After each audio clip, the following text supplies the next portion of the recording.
Somos WBCQ, brindándoles la radio de World's Last Chance, a ustedes desde Monticello, Maine, Estados Unidos.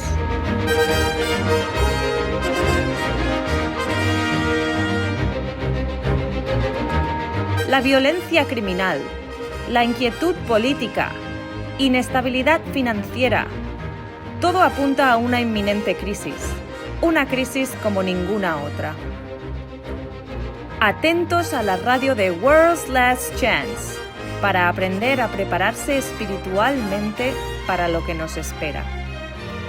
Radio WLC, preparando un pueblo para el regreso inminente del Salvador.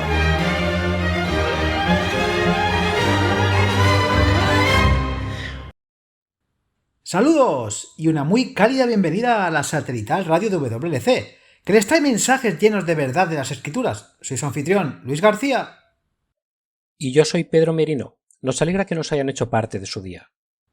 En WLC, si se ha unido a nosotros antes, sabrá que siempre comenzamos con una explicación de un término que puede ser algo nuevo para quienes nos escuchan por primera vez. Y ese es el nombre divino. No es Dios, no es Señor. Esos son simplemente títulos genéricos que también se aplican a deidades falsas.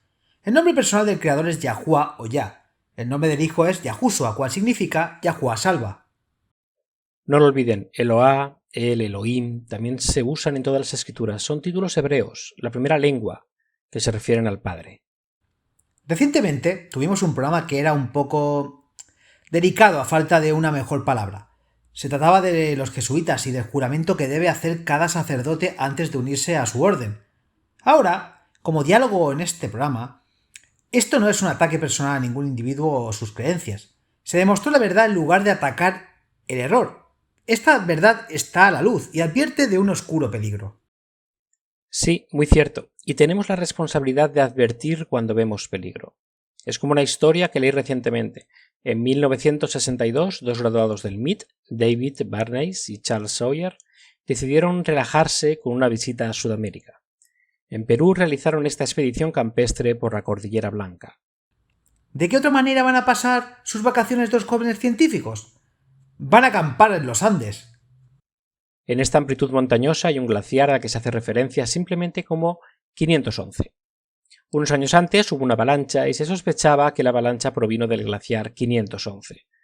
Cuando llegaron ahí, los dos jóvenes científicos descubrieron con horror que todo era inestable.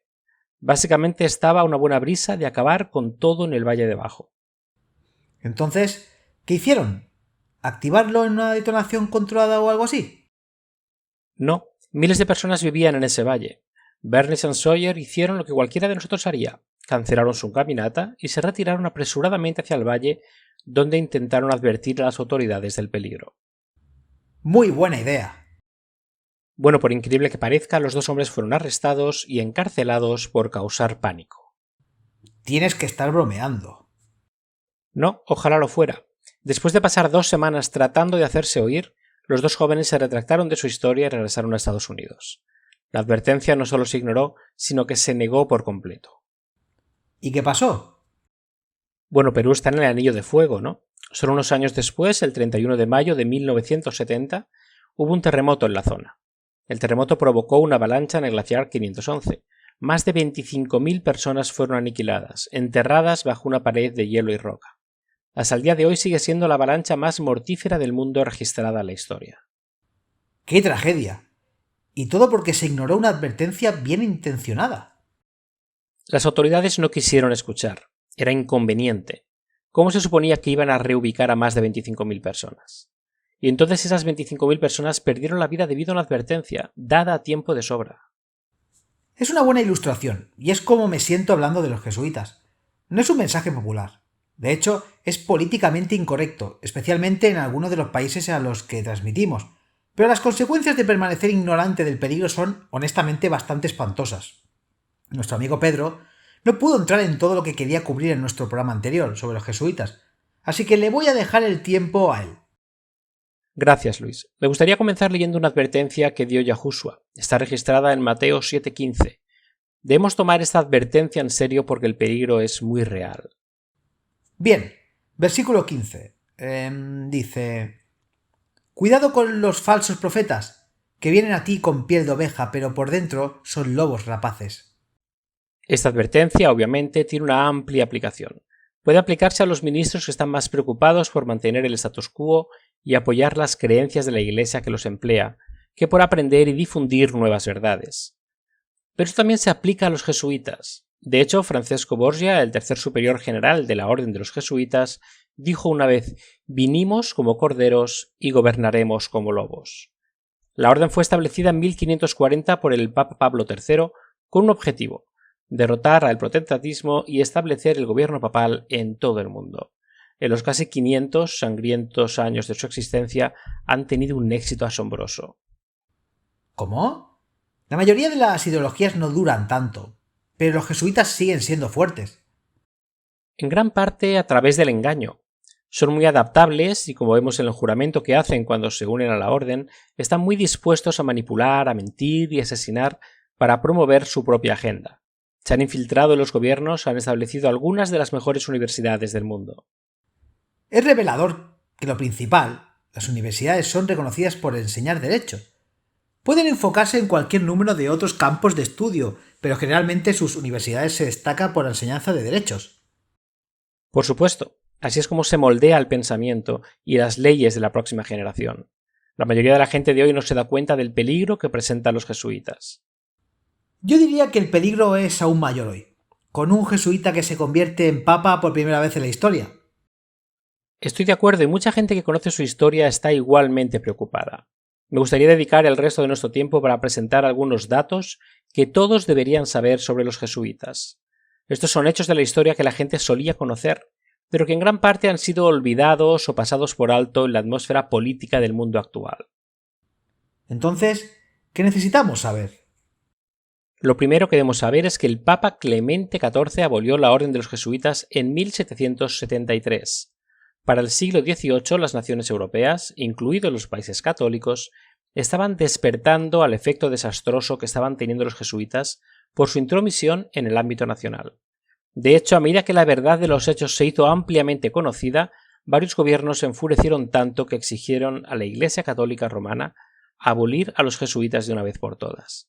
Los funcionarios del gobierno pudieron ejercer suficiente presión política sobre el Papa Clemente XIII para que aceptara, pero murió antes de que pudiera cumplirlos y abolirlos. Eso es conveniente, ¿no te parece? Solo temporalmente. Su sucesor, Clemente XIV, firmó el decreto de abolición de la Orden de los Jesuitas el 22 de julio de 1773. Se informa que después, cuando el conde Floridablanca vino a agradecerle el cumplimiento de la disolución de la Orden, el Papa Clemente sonrió con tristeza y dijo: «He firmado mi sentencia de muerte, pero he obedecido a mi conciencia». ¿Y fue así? Quiero decir, ¿firmó su sentencia de muerte? Bueno, 9 meses después murió. Fue una muerte prolongada por envenenamiento. Él y muchos otros creían que los jesuitas fueron los responsables. Demasiado conveniente. Esto me lleva al siguiente punto que todos deben saber. Ninguna otra entidad en la Tierra ha sido expulsada y reprimida tanto por países católicos como no católicos por igual, como lo han sido los jesuitas. ¿Por qué? Es intrigante que los países católicos también lo expulsen. Bueno, obviamente no fue por su educación o trabajo de caridad. Fueron expulsados por participar y llevar a cabo en repetidas ocasiones complots políticos subversivos para promover su propia agenda. Aquí tengo una declaración. Es de The Babington Plot de J.E.C. Shepherd. Entre 1555 y 1931, la Sociedad de Jesús, o la Orden de los Jesuitas, fue expulsada de al menos 83 países, ciudades estatales, por participar en intrigas políticas y complots de subversión contra el bienestar del Estado, según los registros de un sacerdote jesuita, de renombre, Thomas J. Campbell. Prácticamente todos los casos de expulsión fueron por intriga política, infiltración política, subversión política e incitación a la insurrección política. Esto es por lo que se conoce a los jesuitas, por su engaño, su espionaje, su infiltración de gobiernos, sus asesinatos e incluso fomentar revoluciones. Trabajaron y tramaron detrás de escena en todo el mundo, siempre promoviendo su propia agenda para el dominio mundial. Cuando los jesuitas son expulsados de un país, simplemente cambian de estrategia y regresan al país del cual fueron expulsados bajo un nuevo disfraz. ¿Conoces la declaración que leí anteriormente de Francesco Borgia, el tercer superior general de los jesuitas? Sí. ¿De ser lobos con piel de cordero? Me gustaría que la leamos nuevamente, seguido de la oración que viene después.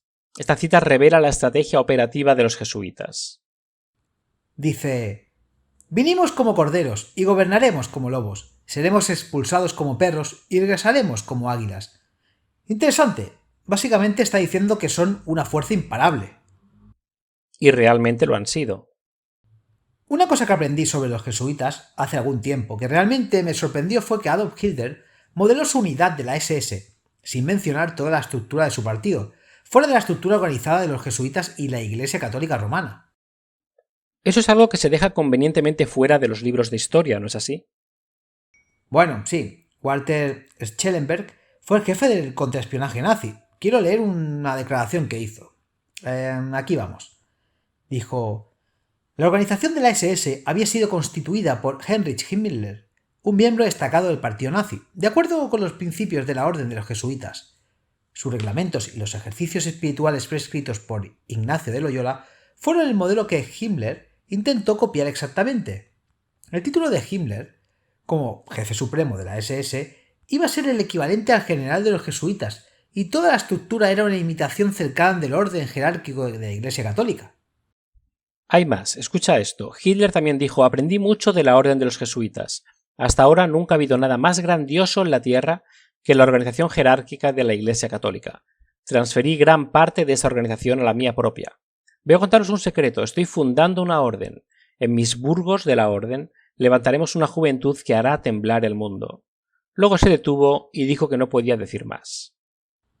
Es muy revelador que los ejercicios espirituales de Ignatius Loyola también influyeron en la SS, porque eran conocidos por su participación en el ocultismo.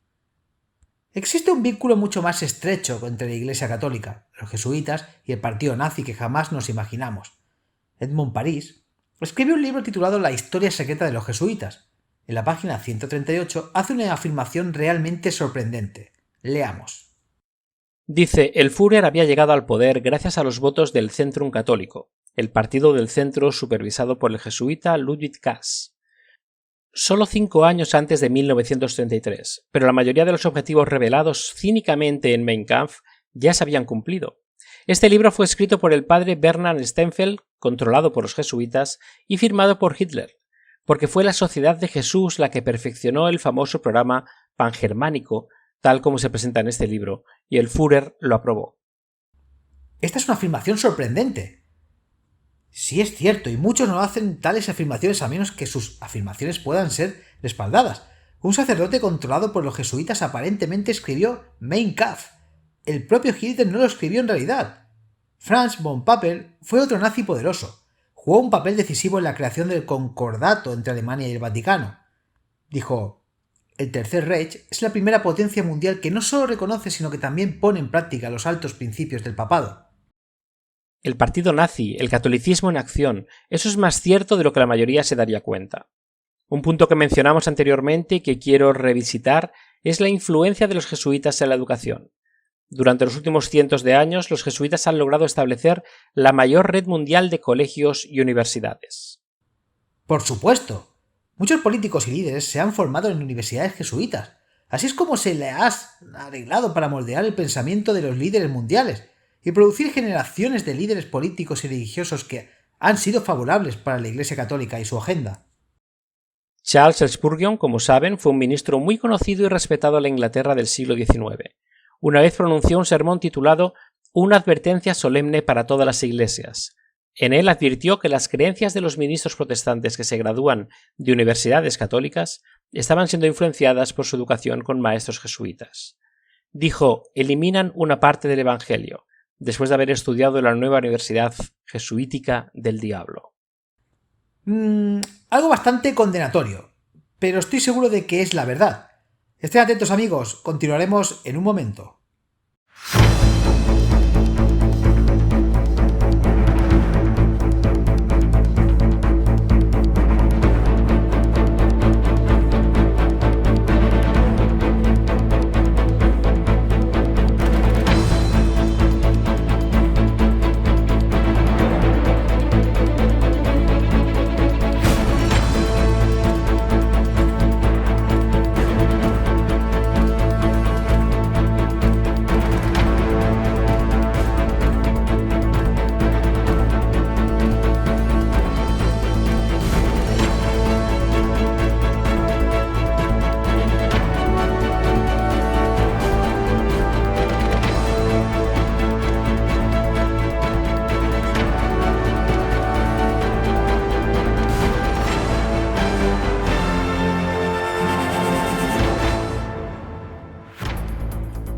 Nutrición para la mente. Unos días antes de la muerte de Yahushua, algunos discípulos le pidieron decirles sobre el final del mundo. Esta conversación, como registrado en Mateo 24 y Marcos 13, contiene una advertencia clara y ha dejado perplejas a muchas personas a lo largo del tiempo por su referencia a algo que se llama la abominación desoladora.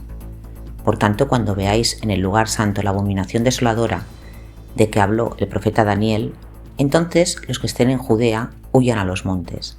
El que esté en la azotea no descienda para tomar algo en su casa, y el que esté en el campo no vuelva atrás para tomar su capa.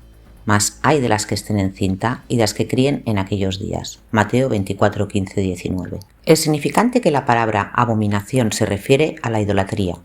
Así, la abominación desoladora se trata con el tema de la veneración falsa por un Dios falsificado.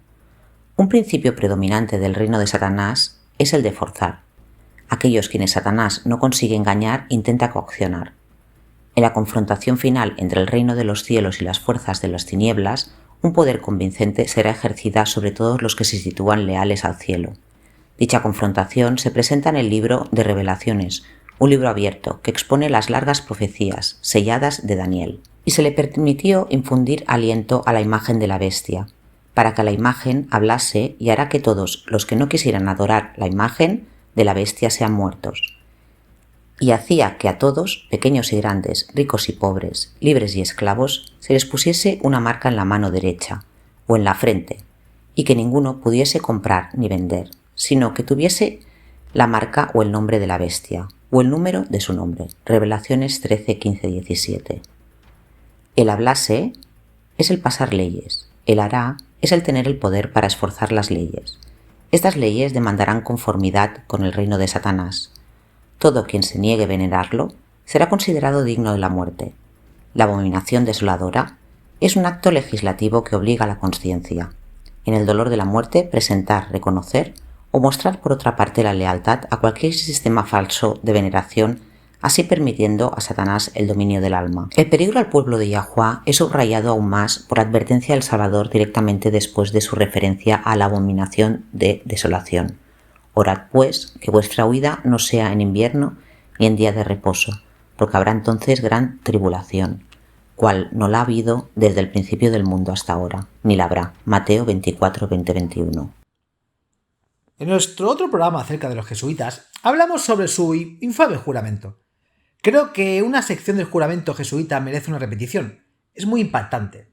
Veamos aquí. Dice: además, prometo y declaro que cuando se presente la oportunidad, haré y libraré una guerra implacable, en secreto o abiertamente, contra todos los herejes, protestantes y liberales, como se me ha ordenado, para extirparlos y exterminarlos de la faz de la tierra, y que no perdonaré ni la edad, el sexo, ni la condición, y que colgaré, desperdiciaré, herviré, despellejaré, estrangularé y enterraré vivos a estos infames herejes, destrozaré los estómagos y vientres de sus mujeres, y aplastaré las cabezas de sus infantes contra las paredes, para aniquilar para siempre su execrable raza. Que cuando no se pueda hacer lo mismo abiertamente, usaré en secreto la copa envenenada, el cordón estrangulador, el acero del puñal o la bala del plomo, sin importar el honor, rango, dignidad o autoridad de la persona o personas cualquiera que sea su condición en la vida, ya sea pública o privada, según me pueda ordenar en cualquier momento cualquier agente del Papa o superior de la Hermandad de la Santa Fe de la Sociedad de Jesús. Esto es espantoso. Y cuando recuerdas que el mismo Papa Francisco es jesuita y realizó este juramento, es aún más significativo. Mi pregunta para ti, Pedro, es la siguiente. ¿Los jesuitas y sus agentes han sido responsables de asesinar a jefes de Estado a lo largo de los siglos? Por supuesto, no hay duda al respecto. Los jesuitas asesinaron a los jefes de Estado que intentaron reprimir la influencia y la intromisión de los jesuitas en los asuntos de Estado. ¿Cómo quién? Bueno, William de Orange, los reyes Henry III y Henry IV de Francia, los zares Alejandro I y Alejandro II de Rusia, el presidente Abraham Lincoln, John F. Kennedy, el presidente mexicano Benito Pablo Suárez, por nombrar solo algunos. ¿Y esto está documentado? ¿Esto se puede establecer? Sí, creo que se puede. Recuerdo lo que dijiste en nuestro programa anterior sobre los jesuitas, que en el asesinato del presidente Abraham Lincoln, el gobierno de Estados Unidos rastreó a los conspiradores hasta el Vaticano. Eso es correcto, así fue. Y Lincoln, recuerde, había sido advertido que su vida estaba en peligro por los jesuitas años antes. Probablemente nunca hubiéramos sabido esto si no fuese por Charles Chiniquy, un sacerdote católico romano de corazón honesto que conocía personalmente a Lincoln. Escribió sobre esto en su libro 50 años antes en la iglesia de Roma. Bueno, el propio Chiniquy le advirtió a Lincoln que los jesuitas iban a por él. No fue el único. Thomas Harris fue general de la brigada del ejército de los Estados Unidos. Escribió un libro titulado La responsabilidad de Roma por el asesinato de Abraham Lincoln. Ahí escribió: parece que los jesuitas lo habían tenido en mente desde el comienzo de la Guerra Civil Americana, en la década de 1860, para encontrar una ocasión para formalizar el asesinato del señor Abraham Lincoln, y agregó que la política favorita de los jesuitas es la del asesinato. Mencionaste al presidente de Estados Unidos, John Fitzgerald Kennedy. Fue asesinado en 1963. ¿Estás diciendo que los jesuitas también estaban detrás de eso? Pero él mismo era católico. Lo sé, pero los dogmas de la Iglesia Católica Romana enseñan que su agenda debe ser primordial antes que cualquier otra obligación. Una vez que él se distanció exteriormente de la agenda papal y defendió los ideales más liberales y los derechos humanos, fue considerado, según los estándares jesuitas, un traidor del Vaticano y merecedor de la muerte. La mayoría de la gente hoy en día no sabe esto, pero Kennedy se aseguró de mantenerse independientemente de su lealtad católica, y la Iglesia Católica no iba a tolerar eso si afecta a su agenda. Sin embargo, no veo qué ganaron con matar a Kennedy. Kennedy había prometido destruir la Agencia Central de Inteligencia. Ahora lo que quizás no sepas es que un hombre llamado William Donovan fundó la CIA. Donovan era nada menos que un caballero de Malta. Esa es una orden religiosa laica católica. Una orden militar católica. No solo eso, sino que muchos, no sé si todos, pero muchos de los directores de la CIA han sido católicos romanos. Una cosa que he analizado antes es el hecho sorprendente, o quizás debería decir no tan sorprendente, es que los jesuitas controlan todos los poderes, sociedades secretas que están dando forma al nuevo orden mundial. Mencionaste a los caballeros de Malta, pero también están en el grupo de Bilderberg los niveles más altos de caballeros de Colón y los niveles más altos del Opus Dei, que incluye a todos los subgrupos que pertenecen a estas poderosas organizaciones, grupos como el Concilio de Relaciones Extranjeras. El Club de Roma. Sí. M.F. Cusack escribió un libro, publicado en 1896, titulado El Papa Negro. La página 76 dice: todavía hay hombres y mujeres en el país que le dirán con sombría gravedad que si rastrean la masonería a través de todas sus órdenes hasta que llegue a la gran cima, el jefe masón del mundo, descubrirán que el temible individuo y el jefe de la Sociedad de Jesús son la misma persona. Eso en realidad no me sorprende. Los jesuitas siempre han sido una orden militarista. También participaron activamente en el fomento de las guerras mundiales y en la escalada de la guerra de Vietnam después del asesinato del presidente Kennedy. Me gustaría que leyeras esta declaración del libro de Edmund Paris, La historia secreta de los jesuitas. Muy bien. Dice: el público prácticamente desconoce la abrumadora responsabilidad del Vaticano y sus jesuitas en el inicio de las dos guerras mundiales, situación que puede explicarse en parte por las gigantescas finanzas a disposición del Vaticano y sus jesuitas, dándoles poder en tantas esferas, especialmente desde el último conflicto. Hablando de la Segunda Guerra Mundial, las atrocidades cometidas por los jesuitas, especialmente aquellos bajo el Ustachi, son particularmente inquietantes e impactantes. Está documentado, de hecho hay evidencia fotográfica de lo que hicieron. Y esto no sucedió hace miles de años, esto sucedió en la década de 1940. Exacto. Quizás puedas aclararnos una cosa. En nuestro primer segmento hablamos que los jesuitas fueron proscritos por algún papa en el siglo XVIII, pero es obvio que la orden está vivo y coleando hoy. ¿Cuándo fueron restaurados? A principios del siglo XIX. El Papa Pío VII había sido tomado cautivo por Napoleón en 1809 y llevado a Francia. Después de la derrota de Napoleón en 1814, Pío fue puesto en libertad. Su primera orden del día al regresar a Roma fue restaurar la orden jesuita. Supongo que les resultó más conveniente tenerlos a su disposición que no tenerlos en absoluto. Eso es exactamente lo que pasó. Era más oportuno sancionar una orden que, con toda probabilidad, nunca se había disuelto realmente, sino que acababa de pasar a la clandestinidad. Estoy seguro. Sin embargo, una de las peores cosas de las que son responsables los jesuitas es hacerse cargo de una oficina de la Inquisición revivida. Los jesuitas son literalmente responsables del sufrimiento y la muerte de millones. Imprimí algunas declaraciones de varias fuentes que muestran el efecto que asumieron los jesuitas al tomar riendas de la oficina de la Inquisición. El primero es el libro de William Browne, El papismo, un enemigo a la civilización y a la libertad religiosa. Está bien, dice. ¿Necesito hablarles de la guerra de los 30 años a Alemania, que fue principalmente instigada por los jesuitas para privar a los protestantes del derecho o al culto religioso libre garantizado por el Tratado de Augsburgo? ¿O de la rebelión irlandesa de la carnicería inhumana en unos 15 millones de indios en Sudamérica, México y Cuba por los papistas españoles? En resumen, los historiadores auténticos calculan que la Roma papal ha derramado la sangre de 68 millones de la raza humana para establecer sus infundadas pretensiones de dominio religioso. Esto fue escrito hace 100 años o más, teniendo en cuenta los conflictos del siglo XX en los que los jesuitas han intervenido y el número explota exponencialmente. Bien, la siguiente cita es de la historia de la Iglesia por Dios por Cushing Hazel. Él dice: este fue el siglo de las últimas guerras religiosas. La cristiandad, la guerra de los 30 años en Alemania, fomentada por los jesuitas, reduciendo al pueblo al canibalismo, y la población de Bohemia de 4 millones a 780.000, y de Alemania de 20 millones a 7 millones, haciendo del sur de Alemania casi un desierto. ¡Guau! Esas cifras dejan a uno atónito. El sufrimiento es incalculable, y todo fue por poder. ¿Y qué dice el próximo? Esto es de Beacon Lights of History, volumen 6, por John Lord. Él escribe: se les acusa de asegurar la revocación del Edicto de Nantes, uno de los mayores crímenes en la historia de los tiempos modernos, que condujo a la expulsión de 400.000 protestantes de Francia y la ejecución de 400.000 más. Los jesuitas siempre han sido despiadados. Bohemia, hacia el año 1600, tenía una población de 4 millones. De estos, el 80% eran protestantes. Sin embargo, cuando los Habsburgo y los jesuitas terminaron con Bohemia, la población se había reducido a 800.000, todos católicos. 3,2 millones de personas aniquiladas solo por no ser católicos. Es incomprensible.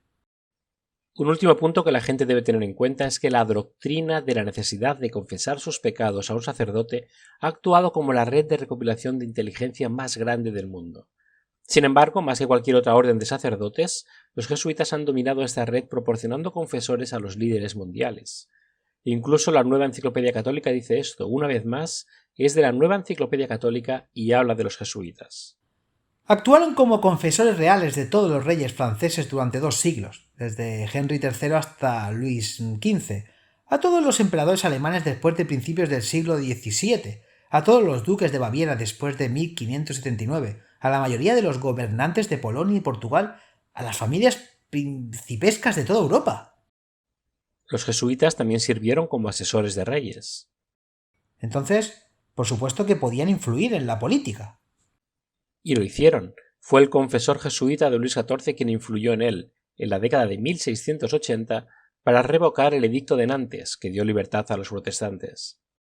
Y donde quiera que se revoca la libertad religiosa, sigue la persecución y la muerte. Las personas que estudian la historia del mundo están acostumbradas a oír hablar de los conquistadores que masacraron a los habitantes nativos de América Sur y Central, llevándose a los sacerdotes jesuitas a donde quiera que fueran. Pero la influencia de los jesuitas se extendió aún más. Tengo una última cita de Matteo Damiani de un artículo titulado Los jesuitas en la corte imperial de China. En 1582, Michel Ruggeri y Matteo Ricci fueron los primeros jesuitas en obtener permisos para entrar en la China. El trabajo de la misión en China introdujo la ciencia occidental, las matemáticas, la astronomía y las artes visuales en la corte imperial china y mantuvo a un importante diálogo intercultural y filosófico con los eruditos chinos, particularmente con representantes del confucianismo. En el momento de su máxima influencia, los miembros de la delegación jesuita eran considerados algunos de los asesores más valiosos y confiables del emperador, ocupando puestos prestigiosos en el gobierno imperial. Así es como se extendió la influencia jesuita, literalmente en todo el mundo. Aquí hay un pensamiento aterrador. ¿Sabías que incluso el Papa tiene un confesor y debe ser jesuita? Así que incluso esa información se envía directamente al superior general, el Papa Negro, de la Orden de los Jesuitas. Despierten, amigos, esta no es una orden benéfica y caritativa de la Iglesia Católica. Este es el orden más militarista de la Iglesia y su arma es el control de la educación, que da forma al pensamiento de la próxima generación. Ha sintonizado con la radio de WBCQ en 9330 kHz en la banda de 31 metros.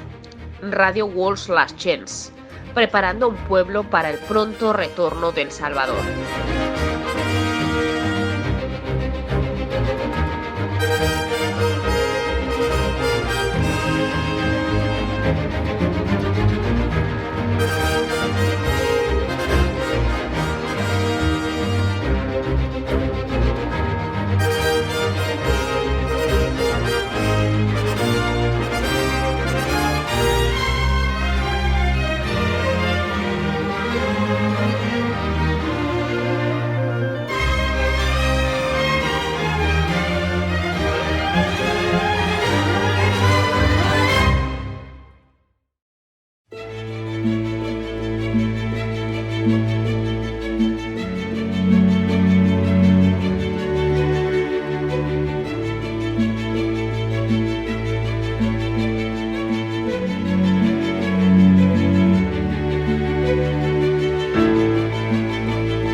En camino a conocerte la luz se aclara, llevando a todas las iglesias de regreso a Roma.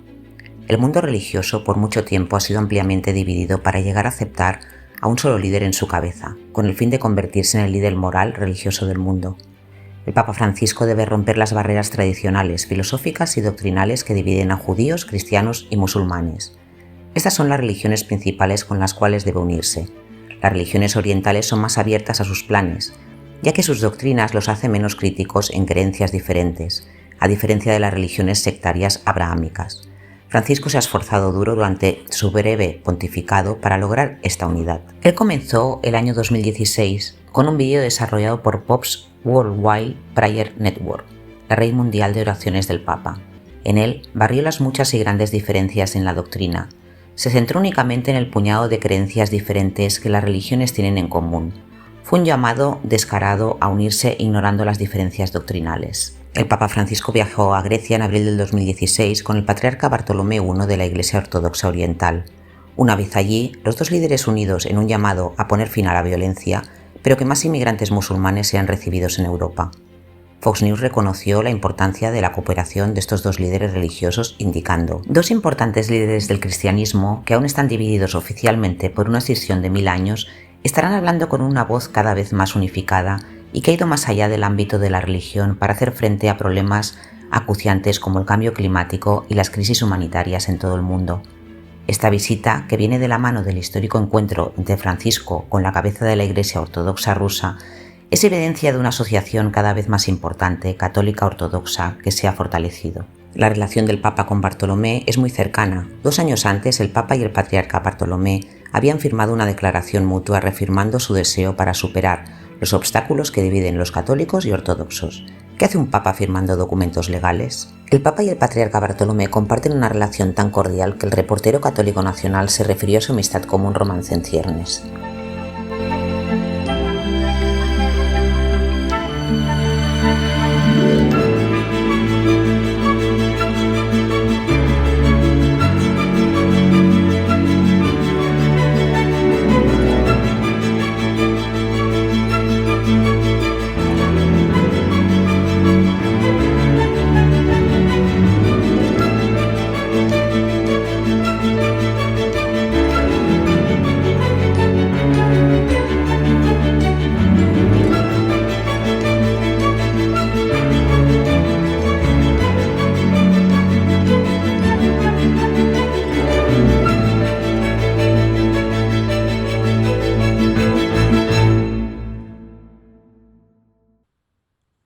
Es hora de nuestro email diario. Tenemos una pregunta de Ketsierien Kotzle.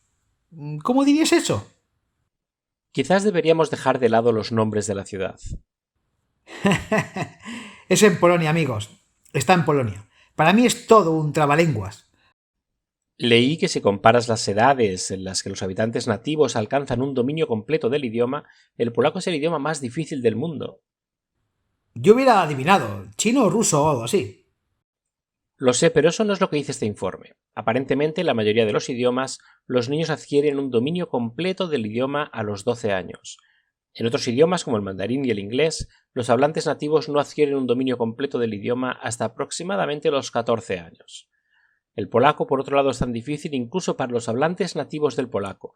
No lo dominan por completo hasta los 17 años. Ya no me siento tan inadecuado. Bueno, gracias. Nuestra pregunta viene de Gita... ¿Sí? ¿Qué más? Te diviertes, ¿no? Bueno, pasemos a la pregunta. Ella escribe: mi hijo está saliendo con una hermosa joven y parece ser muy serio con ella. Es muy amable y creo que hacen una pareja encantadora. La única preocupación que tengo, y es muy importante, es que ella proviene de otra religión. No solo otra denominación dentro del cristianismo, sino una religión completamente diferente. Hemos tenido muy buenas discusiones sobre nuestras diferencias de creencias. Es muy dulce y muy tolerante con las creencias de los demás. Sin embargo, su actitud es que un conjunto de creencias no es tan válido como otro y el cristianismo es solo uno de muchos. Mi pregunta es, ¿qué diferencia al cristianismo de la forma específica de otras religiones? ¿Cuáles son los aspectos únicos del cristianismo que no comparten la mayoría de las otras religiones? Estaría muy agradecida por cualquier punto que puedan compartir. El cristianismo es único en varios sentidos y me complacerá compartir con ustedes algunos puntos al respecto. Sin embargo, antes de llegar a eso, quiero abordar una cosa. La joven cree que todas las creencias son igualmente válidas. Estoy de acuerdo con ella. ¿Qué? Hasta cierto punto, muchas religiones orientales son muy tolerantes con las creencias de los demás. Ven el camino de cada persona como una aventura espiritual igualmente válida. Sí, pero la mayoría de los cristianos, incluido yo mismo, tendemos a ver sus creencias como verdaderas y las de los demás como equivocadas. ¿No estás de acuerdo? No, no lo hago. Hay verdad pura. Y luego están las interpretaciones personales de lo que es esa verdad pura. Creo que la aventura individual espiritual es tan válida como el de otra, porque creo que Yahuwah está atrayendo a cada alma hacia él. Pero todos comenzamos en diferentes puntos. Esto requiere acercamientos individuales. Eso tiene sentido. Va a atraer a alguien criado, ortodoxo griego, de una manera diferente a alguien que se crió en hindú. Este es el punto de donde comenzar en cualquier diálogo con esta joven. No invalude su comprensión. Obviamente, Yahuwah también la está atrayendo, llamando, pero se individualizará según su comprensión única, teniendo en cuenta sus costumbres. Sin embargo, el punto crucial es que todos seguimos aprendiendo. Si bien cada religión tiene alguna verdad a través de la cual el espíritu de Yahuwah puede atraer a las personas, cada religión también tiene algún error. Lo que está mal es establecernos como superiores y grandiosos a todas las demás creencias, rechazarlas de plano e insistir en que tenemos la verdad pura y no necesitamos luz adicional. Es por eso que la iglesia de la Odisea, en Revelaciones 3, fue denunciada. Tú dices, soy rico y aumentado en bienes, y de nada tengo necesidad, y no sabes que eres un miserable, desdichado, un pobre de mente, un ciego y un desnudo. Revelaciones 3. Eso resume perfectamente la actitud de los cristianos de la última generación. La verdad es que si bien todos tenemos algo de verdad, también se nos ha enseñado errores que deben dejar a un lado. Y cuanto más nos acercamos a Yahuwah, la fuente de toda verdad y luz, más en común encontraremos con otros que también se están acercando a él. Dicho esto, hay algunas creencias que son exclusivas del cristianismo. Muchas religiones, e incluso algunas sectas dentro del cristianismo, creen que si una persona hace el bien suficiente, Dios lo aprobará y lo aceptará en el cielo, o el paraíso, o lo que sea que crean que le sucede a la gente buena después de la muerte. Recuerdo un comentario perspicaz del Dr. Steve Kern. Escribió: las religiones del mundo son autoayuda sobre cómo el hombre puede acercarse a Dios estableciendo su bondad propia. Eso es todo lo contrario de lo que enseñan las Escrituras. Veamos algunos versículos muy rápidamente. Vayamos a Romanos 3, 10, 12. ¿Cómo está escrito? No hay justo, ni aún no. No hay quien entienda, no hay quien busque a Yahuwá. Todos se han desviado del camino, juntos se han vuelto inútiles. No hay quien haga el bien, ni aún no. En el primer capítulo de 2 Timoteo, Pablo invita a los creyentes a participar conmigo en los sufrimientos por el Evangelio según el poder de Yahuwá, quien nos salvó y nos llamó con un llamamiento santo, no según nuestras obras. Escucha eso, no según nuestras obras, sino según su propio propósito y gracia que nos fue dada en Cristo Yahushua antes de que comenzara el tiempo. 2 Timoteo 1, 8, 9. Eso es lo que distingue al cristianismo de todas las demás religiones. La salvación es un don, punto. No hay nada que ninguno de nosotros pueda hacer, aparte de confiar en los méritos de la sangre del Salvador para ser salvo. Y no importa cuán buena sea la vida que vivamos en el futuro, eso no expiará los pecados pasados. Sí. ¿Y sabías que Steve Kern también dijo: ninguna otra religión en el mundo enseña nuestra necesidad de que Yahuwá nos salve por su obra terminada? Todas se basan en las obras del hombre para desarrollar su justicia propia mediante lo que piensan ser buenas obras. La mayoría de las religiones creen en algún tipo de deidad, por ejemplo la Virgen de Guadalupe, la Santa Muerte, el Orisha, la Virgen María, etcétera, etcétera. Puedo pensar en algunas que no lo hacen, pero la mayoría sí, y de la gran mayoría ven a su Dios como algo separado y aparte de ellos. Él o ella está allá arriba y todos están aquí abajo. Es por eso que tantas religiones enseñan que de alguna manera tiene que llamar la atención de su deidad. Tienes que dejarle regalos, hacerle rituales y convencerlos de que te ayude. No es así con Yahuwá, ¿no? Él se esfuerza por buscarnos. Ese es el tema principal de la Biblia. Yahuwá busca a los perdidos.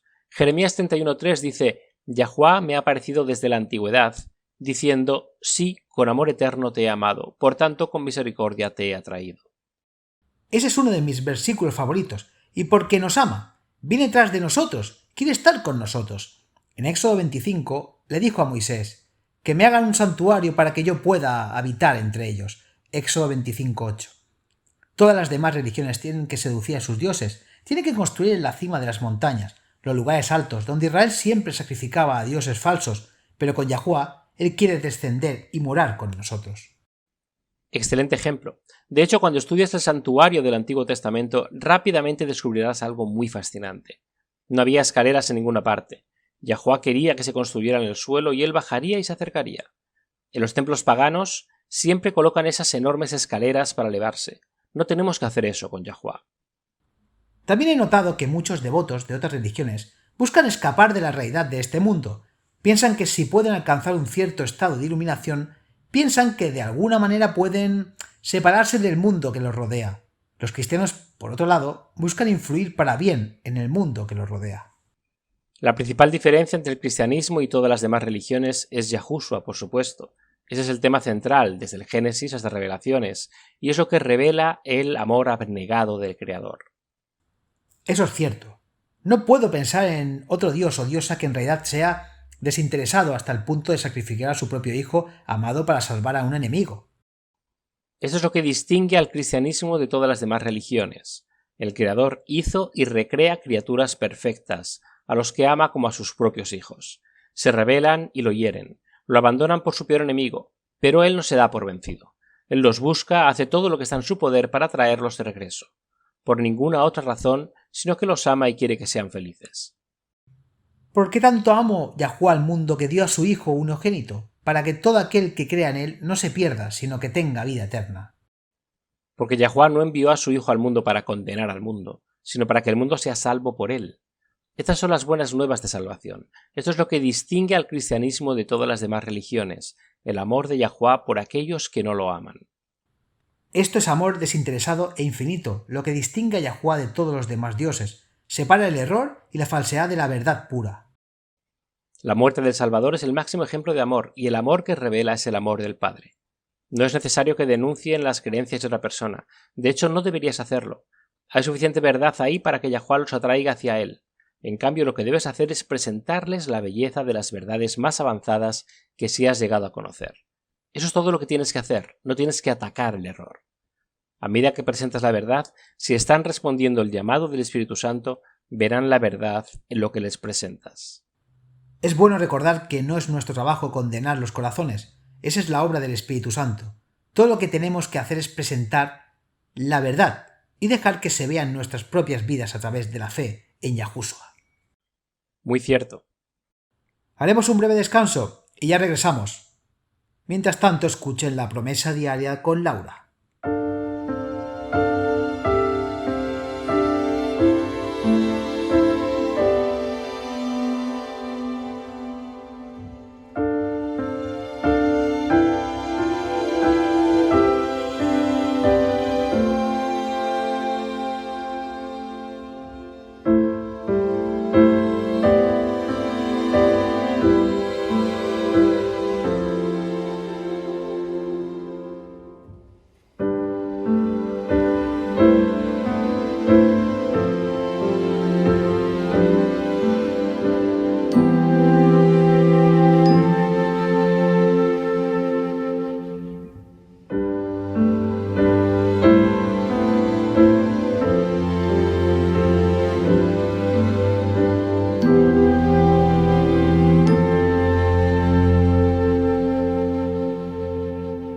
Antoine McCoy es profesor.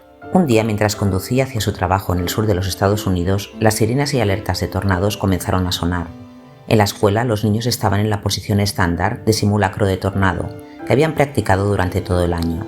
Antoine no estaba preocupado, simplemente se resignó y lo aceptó como una práctica más. Sin embargo, como pasaron 2 horas más y las sirenas sonaron 3 veces más, el director decidió seguir los procedimientos de simulacro de tornado y enviar a los niños a casa en los autobuses escolares. 2 horas después de eso, los maestros finalmente recibieron permiso para dejar la escuela también. Aún indiferente, Antoine comenzó el viaje de 45 minutos a casa. Fue un viaje tranquilo y pacífico. El sol brillaba, las carreteras estaban casi completamente libres de tráfico. Había algunos autos bombeando gasolina en la estación de servicio, con más personas en las tiendas de comestibles abasteciéndose para la tormenta eléctrica severa que se había pronosticado. Antoine se rió entre dientes, pensó, qué desperdicio de gasolina conducir por todo el condado y regresar a casa solo por una tormenta eléctrica severa y una advertencia de tornado. Se sintió un poco presumido, después de todo era de Nueva York, había sobrevivido fuertes tormentas de nieve. Los sureños necesitaban relajarse un poco. En casa no había luz, pero todo seguía tranquilo y en paz. Su esposa embarazada de 8 meses estaba durmiendo la siesta. Antoine encendió su reproductor MP3 a pilas y sintió la primera punzada de miedo. Un tornado había aterrizado en su condado vecino y se dirigía directamente hacia ellos. Rápidamente despertó a su esposa, luego tomó una linterna, almohadas y mantas y las puso en un armario, lo único que se le ocurrió para una protección inmediata. Encuentren refugio, la radio local atronó. El tornado está ahora en nuestro condado y se dirige directamente hacia nosotros. Antoine y su mujer se metieron en el armario. Antoine empezó a pregar. Padre, por favor, protege a Melissa, al bebé y a mí. Protege a nuestros vecinos y nuestro vecindario de la tormenta. Eres Dios del universo. Tienes el poder de levantar tornados sobre nuestra casa y vecindario. Prometiste en Isaías 54:17 que ningún arma forjada contra nosotros prosperaría y en el Salmo 91 que ordenarías a tus ángeles que nos guardaran en todos nuestros caminos. Envía tus ángeles ahora y protégenos. El viento sonaba como un tren de carga, su casa se estremeció y vibró bajo su fuerza. Antoine siguió repitiendo las promesas, rezando para que las ventanas se mantuvieran. 5 minutos después, el viento había pasado y todo estaba en paz y en calma. Antoine y su esposa se alegraron de estar a salvo y de que no hubiera sucedido nada peor. Unos minutos después, su vecino se acercó temblando, les mostró fotos de su celular. El estómago de Antoine dio un vuelco. La gasolinera y la tienda de comestibles por las que había pasado menos de 1 hora antes fueron demolidas por completo. Las casas, en una subdivisión a menos de 1 kilómetro de distancia, habían sido completamente destruidas. Las casas en el vecindario, junto a las suyas, sufrieron graves daños. Los árboles fueron arrancados de raíz y los automóviles se esparcieron por todas partes. Y sin embargo, su vecindario se había escapado sin ningún daño real. Antoine y su esposa se quedaron sin habla. Yahuwah había respondido a sus oraciones y protegido no solo a ellos, sino también a todo su vecindario. Más tarde, la pareja se enteró de que los tornados que habían arrasado su condado estaban entre los más mortíferos jamás registrados en la historia de Estados Unidos. Fueron clasificados como tornados EF5, los tornados de mayor rango dado y lo que algunos llaman actos de Dios, debido a lo destructivos que son. Antoine dice, nuestra comunidad experimentó una tragedia ese día que no se puede explicar, pero sé que esto es cierto. Una pequeña y rápida oración de fe es un arma poderosa, porque oramos a un poderoso Eloa. Aunque no estábamos preparados, por su propia bondad y soberanía, Yahuwah nos protegió cuando invocamos su nombre. Si estás en peligro y sin salida, invoca el nombre de Yahuwah. Isaías 54:17 dice: ninguna arma forjada contra ti prosperará. Esta es la herencia de los serbios de Yahuwah, y de mí viene la justicia. Así dice Yahuwah. Se nos han dado grandes y preciosas promesas. Vayan y comiencen a clamarlas. Con estos hechos en mente, debo decir que es impactante ver cómo las figuras religiosas y políticas del mundo adulan al Papa. Un ejemplo muy simple. Cuando la mayoría de las mujeres, incluso las reinas, tienen audiencia con el Papa, deben vestirse de negro. Solo las reinas que son católico-romanas pueden vestirse de blanco en presencia del Papa. Entonces, tienes a esta gran imagen. El Papa viste de blanco y está rodeado de hombres con trajes oscuros y de mujeres con ropa negra. ¿Qué mensaje subconsciente envía eso? Que él es santo y que todos los demás no lo son. Tienes razón, los líderes de hoy no tienen por qué estar en términos tan íntimos con ese poder maligno. Los líderes del pasado lo sabían. William Sherman fue un general estadounidense en el siglo XIX. Me gustaría que leyeran esta declaración que hizo, basada en sus experiencias y observaciones. Quisiera recordarles la definición del diccionario de Webster de un jesuita, un diseñador, un intrigante. Si prevaleciera la Iglesia de Roma, el Papa sería el rey universal. Los jesuitas están aquí para conspirar y tramar y, si es posible, quitarnos la noble herencia de nuestra libertad civil y religiosa. Las reglas de la orden de los jesuitas justifican el robo, el libertinaje, la mentira, la declaración de falso testimonio, el suicidio y el asesinato de los padres o otros familiares. La mayoría de crímenes de la historia cometidos contra las multitudes y naciones han sido cometidos por los jesuitas. Donde quiera que estén los jesuitas, tienen la antorcha para quemar, la espada para matar, la Inquisición para torturar. Son los enemigos del cristianismo. Viven para la conquista, la fortuna y la gloria. No podemos olvidar que el orgullo de la Iglesia Católica Romana es que es infalible y como tal nunca cambia. Necesitamos tomar esta advertencia en serio. Considera la historia, el factor de que vivimos en el fin, un papa jesuita, el octavo y último papa profetizado en Revelaciones 17, que se sienta en el trono papal. Se vuelve tan portentoso que la Iglesia Católica nunca se ha disculpado por sus crímenes de la humanidad y mantiene la infalibilidad de los papas hasta el día de hoy. Roma y sus jesuitas son los grandes enemigos del Evangelio y de la humanidad en el mundo de hoy. Van a jugar un papel integral en los eventos de los últimos días. La buena noticia es que Satanás y todos sus secuaces son enemigos ya conquistados. No debemos temer nada de lo que puedan hacer. Nuestra parte es conocer al Padre, confiar en Él, y Él cuidará de nosotros. Quiero terminar con una promesa tomada en Revelaciones 20:21. Hablando del juicio de los malvados, dice: el diablo que los engañó fue arrojado al lago de fuego y azufre, donde están las bestias y el falso profeta, y será atormentado día y noche por los siglos de los siglos. Y la muerte y el infierno fueron lanzados al lago de fuego. Esta es la segunda muerte, y el que no se halló inscrito en el libro de la vida fue arrojado al lago de fuego. Y vi un cielo nuevo y una tierra nueva, porque el primer cielo y la primera tierra pasaron, y no había más mar. Revelaciones 20:10, 14:15 y 21:1. Acompáñenos una vez más mañana. Hasta entonces, recuerden, Yahuwah les ama, y en Él está segura tu confianza.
Este programa, como los episodios pasados de Radio WLC, están disponibles para descargarlos en nuestra página web. Son estupendos para compartir con amistades y estudios bíblicos. También es un maravilloso apoyo para aquellos que dan su adoración a Yahová solos o en casa. Si desea escuchar los programas de Radio WLC, visite nuestra página web en worldslastchance.com/español. Haga clic en el icono Radio WLC, parte superior a la izquierda de la página principal. Esto le permitirá hacer descargas de los episodios en su idioma preferido. También están los artículos y los vídeos disponibles en una variedad de idiomas.